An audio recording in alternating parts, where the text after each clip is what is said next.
Hello friends, நீங்கள் கொத்தமல்லி தண்டெல்லாம் தூக்கி போட்டுருவீங்களா? அதில் ஒரு சூப்பரான டிஷ் வந்து இன்றைக்கி நான் சொல்லித்தரேன். இனிமேல் நீங்கள் கொத்தமல்லி தண்டை தூக்கியே போட மாட்டீங்க.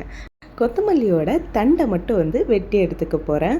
இதை நம்ம மோஸ்ட் ஆஃப் வந்து குழம்புக்கு யூஸ் பண்ண மாட்டோம், தூக்கி தான் எறிவோம். இதில் ஒரு சூப்பரான டிஷ் தான் பார்க்க போகிறோம். இதுதான் தேவையான பொருட்கள். வாங்க எப்படி செய்கிறேன்னு பார்க்கலாம். 2 ஸ்பூன் அளவுக்கு எண்ணெய் போட்டு 1/4 ஸ்பூன் அளவுக்கு கடுகு போட்டு 1/4 ஸ்பூன் பெருங்காயம், 3 காஞ்ச மிளகா, கொத்தமல்லி தண்டு, இது எல்லாத்தையும் நல்லா வதக்கிட்ட பிறகு எடுத்து வச்சுருந்த வெங்காயம், தக்காளி, பச்சை மிளகா போட்டுட்டு நான் புளிப்புக்காக இன்றைக்கி புளி தான் சேர்த்துருக்கேன். இப்போ மாங்காய் சீசன் போயிட்டுருக்கிறதுனால 2 துண்டு மாங்காய் சேர்த்திங்கனாலும் சூப்பராக தான் இருக்கும். இந்த அளவுக்கு வதக்கிட்டு ஆற வச்சுட்டு மிக்சி ஜாரில் மாற்றிட்டு தேவையான அளவு உப்பு சேர்த்துட்டிங்கன்னா அரைச்சி எடுத்துடலாம்.